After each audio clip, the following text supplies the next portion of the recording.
जा रहे हैं। आयुष का बर्थडे है, देर हो जाएगी। अरे थोड़ा खा लो। अरे वो नाराज हो जाएगा भाई। अरे थोड़ा सा खाना खा लो। अरे तो चाबी तो लेके जाओ। टैक्सी से अरे घर बहुत दूर है उसका भाई, उससे जाना पड़ेगा बस से।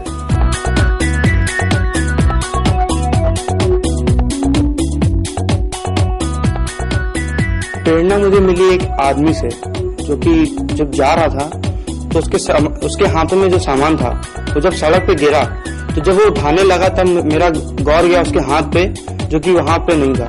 मैंने देखा कि उस आदमी का एक हाथ पूरी तरह से गायब था, और इसलिए वो बिल्कुल हेल्पलेस था। मैंने उसकी मदद करी और मैंने डिसाइड किया कि मैं ऐसा कुछ करूंगा जो कि ऐसे लोगों को मदद कर सके। कुछ किया जाए, बात ठीक है, लेकिन क्या किया जाए? अनिरुद्ध चाहता था सहारे का एक हाथ, एक हेल्पिंग हैंड देना उन लोगों को जो अपने प्राकृतिक हाथ बदकिस्मती से किसी हादसे में, किसी दुर्घटना में खो बैठे हैं। सबसे पहले मैंने इस प्रोजेक्ट के लिए डायग्राम्स वगैरह सोचे, जब पोजीशन सोची, मोटर कहाँ पे होनी चाहिए, किस चीज, कौन सी ऐसी चीज होनी चाहिए जो कि लाइट हो, जिसको कि मैं यूज कर सकता हूँ अपने प्रोजेक्ट को बेहतर बनाने में। लक्ष्य की पूर्ति के लिए अनिरुद्ध को अच्छी खासी मेहनत करनी पड़ी। कई बाधाएं भी आईं, लेकिन विज्ञान उसकी आत्मा में घुला था। जो भी उलझन आती थी वो सुलझन की राह बाकायदा बनाती आती थी। कृत्रिम हाथ को डिजाइन करने के लिए अनिरुद्ध ने अपनी वैज्ञानिक बुद्धि के घोड़े दौड़ाने शुरू किए। आरंभ में घोड़े एक सीमा के बाद जाकर ठहर जाते थे।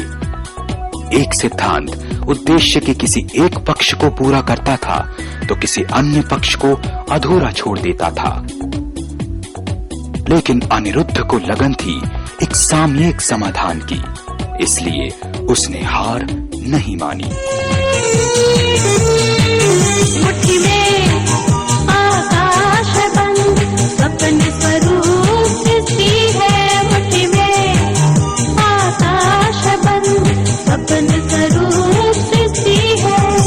खुली पलक है लोकपाल, खुली पलक है लोकपाल। क्षितिज समान दृष्टि है, दृष्टि है, दृष्टि है। मुट्ठी में आकाश बंद सपने स्वरूप सृष्टि है। प्रयोग दर प्रयोग, प्रयास दर प्रयास, इस युवा वैज्ञानिक को एक नई सूझ मिलती थी। अंत में उसने सामान्य से यांत्रिक मोटर को अपना आधार बनाया। 5 उंगलियों के लिए अलग अलग 5 मोटरों का इस्तेमाल किया। इन मोटरों को ऊर्जा मिलती थी पेंसिल बैटरियों से, जो आसानी से उपलब्ध थीं और अनिरुद्ध की सामान्य शर्तों को पूरा भी करती थीं।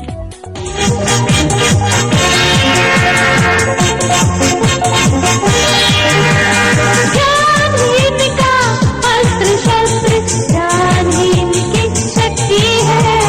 ज्ञानहीन का अस्त्र शस्त्र ज्ञानहीन की शक्ति है। खुली पलक है लोकपाल, खुली पलक है लोकपाल। क्षितिज समान दृष्टि है, दृष्टि है, दृष्टि है। मुट्ठी में आकाश बंद सपने स्वरूप सृष्टि है। मुट्ठी में आकाश बंद सपने स्वरूप सृष्टि है। सपने स्वरूप सृष्टि है, सपने स्वरूप सृष्टि है।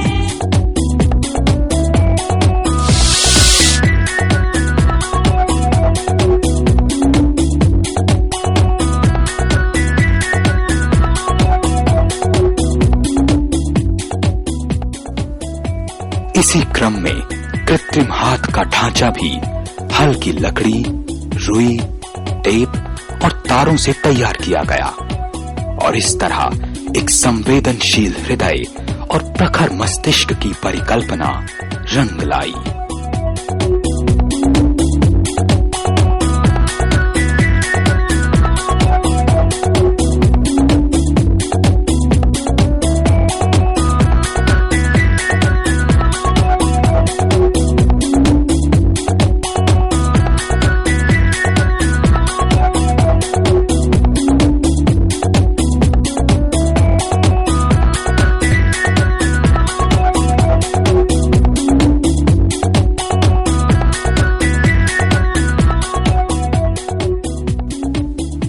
मोटर गियर और पुलियों की मदद से उसने एक कृत्रिम हाथ का निर्माण कर लिया, पर अभी उसमें कुछ कमियां थी। सबसे बड़ी उलझन थी उंगलियों का मूवमेंट और उनका सामंजस्य मोटर के संचालन से बिठाना। मैंने देखा कि उंगलियों का मूवमेंट वैसा नहीं था जैसा मैं चाहता था, और जैसा कि आप देख रहे हैं मैकेनिकल हैंड की इन उंगलियों से वो चीजें नहीं पकड़ी जा सकती अगर मैं इसमें कोई भी अमेंडमेंट ना करूं। अरे अनिरुद्ध, अरे दीपक तुम?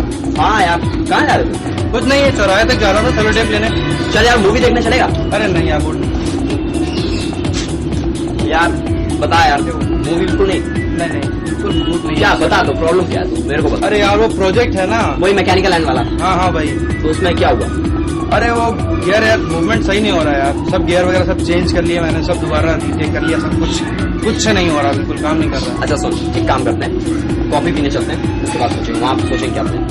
ठीक है चल।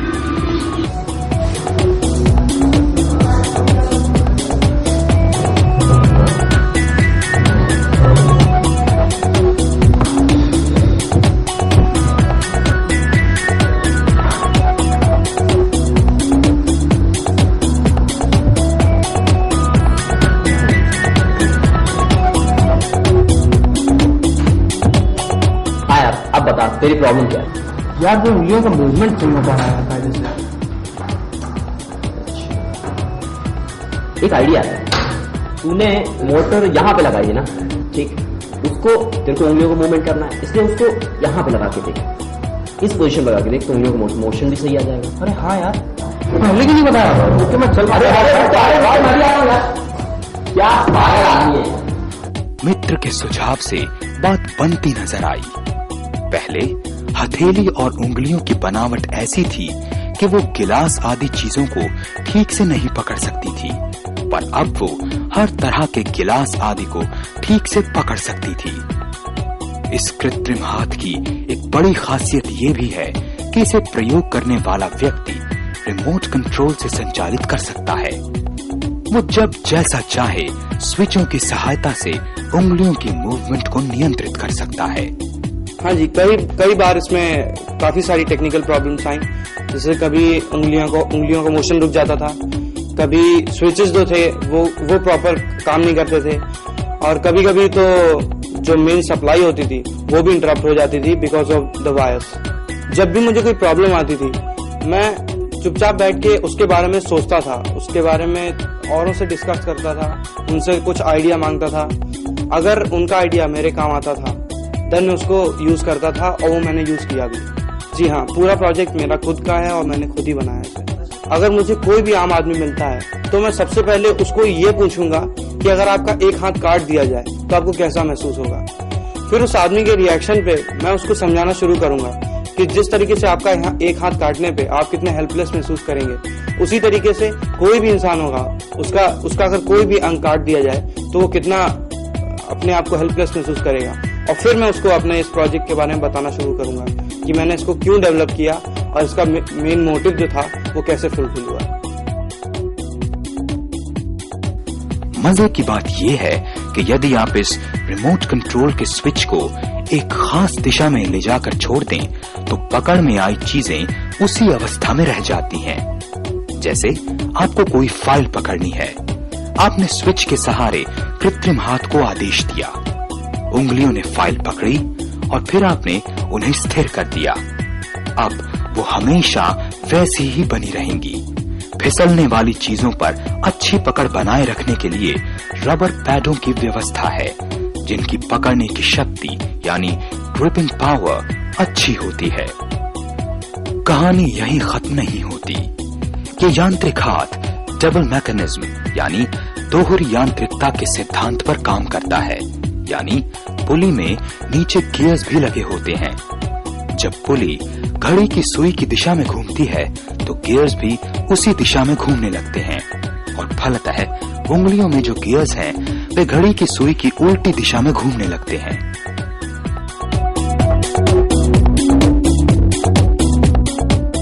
इस जो प्रोजेक्ट है इसमें मैंने डबल मैकेनिज्म का यूज किया हुआ है। इसमें गियर्स और पुलिस की मदद से मैंने जो फिंगर्स के जो टॉप पार्ट्स होते हैं उनको भी मूव करा है, जिसकी वजह से मुझे एक राउंड शेप मिलती है जब मैं उस प्रोजेक्ट को फंक्शन करवाता हूँ। तो इस राउंड शेप की वजह से मैं काफी सारे ऑब्जेक्ट्स होल्ड करवा सकता हूँ, जैसे ग्लास है एंड पेपर है। बिकॉज ये सारे जितने भी ये सारे ऑब्जेक्ट्स हैं, इनको अगर कोई सीधी चीज पकड़े तो ये स्लिप कर सकते हैं बहुत आसानी से। ये मेरे प्रोजेक्ट में एक जो मेन फीचर है वो यही एक है। और जो उसके जो मूवमेंट्स हैं वो इतने फ्लेक्सिबल हैं कि आप एक साथ सारी उंगलियां या फिर अलग अलग टाइम पे अलग अलग उंगलियों को यूज में ला सकते हैं। इस तरह से आया एक उन्नत हाथ, और जो होगा हैंडीकैप पीपल के लिए एक बहुत बड़ा सहारा। इंडिया ऐसा एक कंट्री है जहाँ पे most of the people poverty line के नीचे रहते हैं, और आम आदमियों के लिए यूएसए में जाकर के इस तरह के ट्रीटमेंट लेना पॉसिबल नहीं हो पाता है।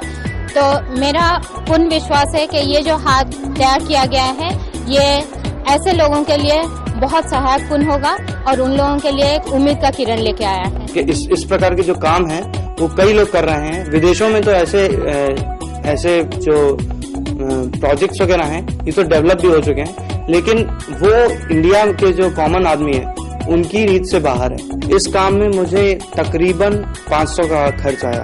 आम आदमी की पहुंच मतलब 500 रुपए उसकी जिंदगी का एक अहम अंग पाने के लिए कुछ भी नहीं है। अनिरुद्ध का ये प्रोजेक्ट काफी अनूठा है। ये मूलतः अनिरुद्ध की ही सोच है, और सबसे महत्वपूर्ण बात ये भी है कि ये प्रोजेक्ट पूरी तरह से अनिरुद्ध ने खुद ही डेवलप किया है, और साथ ही साथ इसको हम आर्टिफिशियल इंटेलिजेंस की फील्ड में काफी उपयोगी तरीके से इस्तेमाल कर सकते हैं। इसके लिए मुझे लगता है कि अनिरुद्ध को और प्रोत्साहन और साथ ही साथ कुछ उस तरह का एनवायरनमेंट मिले तो ये काफी आगे बढ़ सकता है। अनिरुद्ध को इसका क्रेडिट मिला जब उसका प्रोजेक्ट अमेरिका स्थित कंप्यूटर चिप बनाने वाली दुनिया की सबसे बड़ी कंपनी इंटेल के साइंस टैलेंट डिस्कवरी फेयर 2003 में शामिल किया गया। अरे अंकु, अभी देखो भैया का क्या आया है, देखो।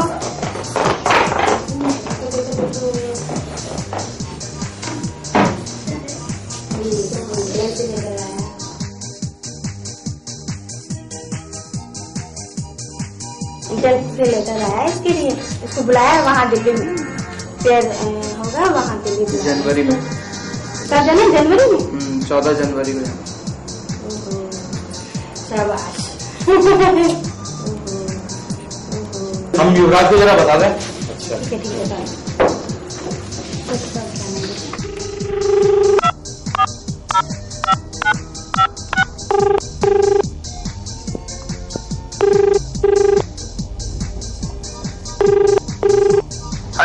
हेलो, कौन? युवराज? हेलो अनिरुद्ध। हाँ मैं तेरे प्रोजेक्ट का क्या हुआ?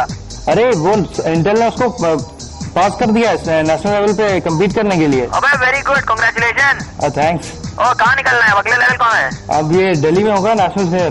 कब निकलना है? जनवरी में, 14 जनवरी को। अच्छा, 3 दिन निकलना चलेगा। 13 को निकलोगे? हाँ हाँ चलो फिर, सब तैयारी हो गई? हाँ, तैयारी करेंगे, कंप्लीट हो जाएगा। अच्छा अच्छा, कोई भारत। किसी चीज की जरूरत हो तो बताना है। हाँ हाँ बिल्कुल। अच्छा okay okay, bye bye. Delhi के आईआईटी में हुए Intel science talent discovery fair 2003 में उसके प्रोजेक्ट को खासी सराहना मिली। नामी गिरामी वैज्ञानिकों ने जहां अनिरुद्ध की प्रशंसा की, वहीं ये भी कहा कि वो इस हाथ में कलाइयों की गति पैदा करने जैसे कुछ सुधार करे, जिससे उपयोगिता में और भी वृद्धि हो सके। जी हाँ, अभी भी इसमें जो कलाई वगैरह का मूवमेंट है जो कि काफी काम आता है, लेकिन इतना भी नहीं कि उसे डेली लाइफ में अवॉइड ना किया जा सके। वो कलाई का मूवमेंट अभी बाकी है। मेरा रोल मॉडल एल्बर्ट आइंस्टीन। ऐसा नहीं कि आइंस्टीन को अपना आदर्श मानने वाले इस युवा वैज्ञानिक की दुनिया केवल विज्ञान तक ही सीमित है। उसकी प्रतिभा पर अगर एक नजर डालें तो आंखें खुली रह जाती हैं। कला और विज्ञान के सुंदर समन्वय में जहां एक ओर वैज्ञानिक प्रवृत्तियां दिखती हैं, वहीं दूसरी ओर उसकी कलात्मक प्रतिभाओं का भी सबूत मिलता है। चाहे उसके द्वारा बनाई गई पेंटिंग हो या सिला हुआ गुड्डे का सूट।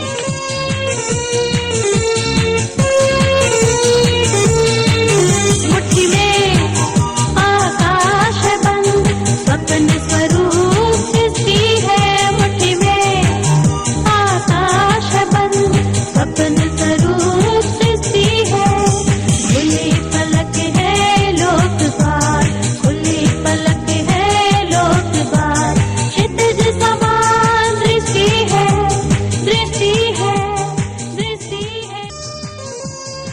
यहाँ तक कि उसकी माँ को भी लगता है कि अनिरुद्ध के लिए कोई ऐसी बहू ढूंढनी होगी जो सीने पिरोने में इससे भी कुशल हो, और अनिरुद्ध के कौशल को देखते हुए ऐसी बहू ढूंढ पाना कठिन होगा।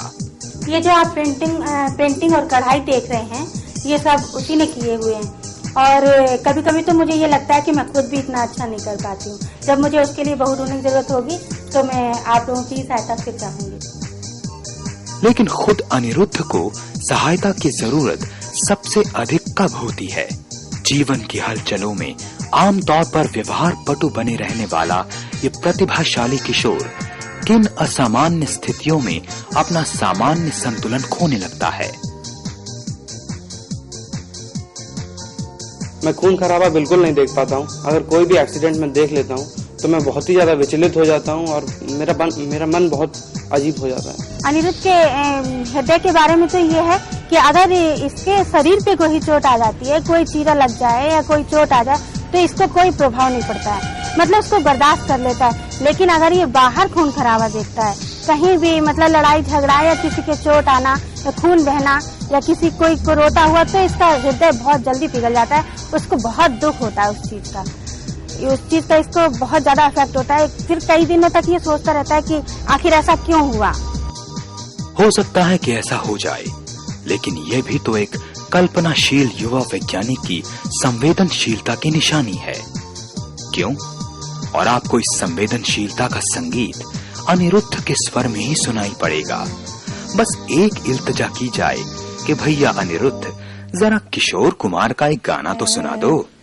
कहना है, कहना है, कहना है आज तुमसे ये पहली बार, हाँ तुम ही तो लाई हो जीवन में मेरे प्यार प्यार प्यार।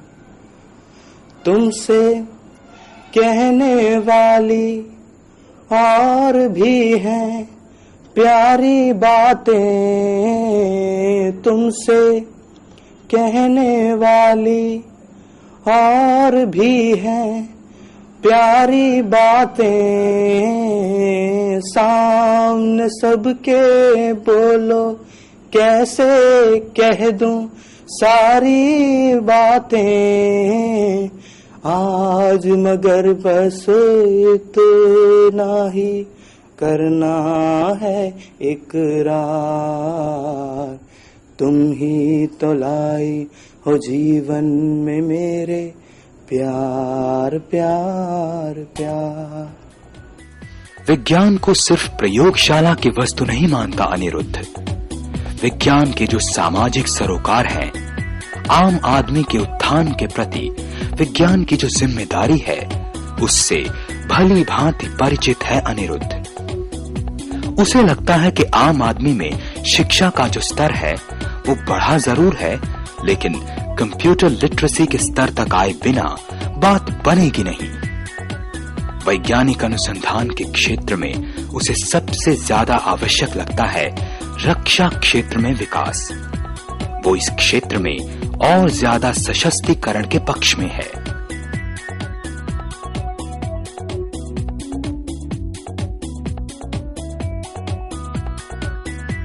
देखिए, हमको सबसे पहले अपने इंडिया का डिफेंस मजबूत करना चाहिए, because self defence is very important for any of the countries. अगर हम लोग को जो नए वेपन्स आए हैं, अगर वो हम लोग को दे दिए जाएं, इन केस अगर हमारे पास है तो हम किसी भी एनी पावर को हम जो है सप्रेस कर सकते हैं। अगर कोई भी तोप है, उसकी उपयोगिता इसी वजह से केवल कम हो जाती है अगर उसकी जो गोला फेंकने वाली नली है वो अगर डिस्ट्रॉय कर दी जाए। अगर हमारे पास अच्छे वेपन्स हैं, then we can do anything. The self defence will be a great boon for us. पहला तो मैं डिफेंस पे जाऊंगा, first of all defence. Second चीज, मैं इंडिया के जो और नेशंस हैं, जो डेवलप्ड नेशंस हैं, उनके साथ जो रिलेशनशिप्स हैं उनको और बेटर करूंगा। थर्ड थिंग, जितने भी साइंस एंड टेक्नोलॉजिकल कॉलेजेस वगैरह हैं उनका नंबर मैं इंक्रीज कर दूंगा, सो दैट ज्यादा से ज्यादा बच्चे आ सकें इस फील्ड में। और चौथी चीज, मैं प्रमोट करूंगा ऐसे फेयर्स को, जैसा जस्ट लाइक इंटेल, मैं ऐसे फेयर्स को प्रमोट जरूर करूंगा जो कि इस टाइप के टैलेंट्स को ऊपर लाने में बहुत मदद करते हैं। मुझे स्कूल में सबसे ज्यादा पसंद है मेरी labs, computer lab, physics lab, chemistry lab and along with the music room. मैंने फिल्म्स देखी हैं the mummy, matrix, Hulk, terminator and many more science fiction movies. मैं मानता हूं कि अंतरिक्ष में जाना एक सबसे बड़ी उपलब्धि थी पूरी मैनकाइंड के लिए। वो एक ऐसी उपलब्धि थी जो कि हमको अपने ही ग्रह से आगे ले गई। जी, सोचना तो मेरी काफी पुरानी आदत सी है, लेकिन इतना ज्यादा पढ़ाकू तो मैं नहीं हूँ। बिकॉज आप अगर मेरे पेरेंट्स से भी पूछेंगे तो आपको बताएंगे कि मैं हर आधे घंटे बाद 1 घंटे का ब्रेक लेता हूँ। जिंदगी ऐसी चीज है जो कि आपको अपने लिए नहीं बल्कि दूसरों के लिए आपको डेडिकेट करनी चाहिए। आप दूसरों के लिए कुछ करके जाएं, ऐसा जिंदगी में बहुत जरूरी है। सबसे इम्पोर्टेंट चीज मेरी जिंदगी में है मेरी family, and they are the most important one in the whole world. सारे संसार में वही एक है। ज्ञान विज्ञान को आम जनजीवन के लिए प्रयोग करने की इस युवा वैज्ञानिक की इच्छा ही हमारे देश के वैज्ञानिक भविष्य का सवाल है। अनिरुद्ध रायजादा इस मायने में खास है कि जितनी उसकी बुद्धि प्रखर है उतना ही वो संवेदनशील भी है। ऐ मेरे हमसफर एक जरा इंतजार, सुन सदाएं दे रही है मंजिल प्यार की। अब है जुदाई का मौसम, 2 पल का मेहमान, कैसे न जाएगा अंधेरा, क्यों न थमेगा तूफान, कैसे ना मिलेगी मंजिल प्यार की। ऐ मेरे हमसफर एक जरा इंतजार, सुन सदाएं दे रही है मंजिल प्यार की। टेकी टीम्स की श्रृंखला की 7वीं कड़ी में मिलिए रत्नाकर शर्मा से, जिन्होंने परंपरागत बागवानी की महत्ता को समझने की कोशिश की है।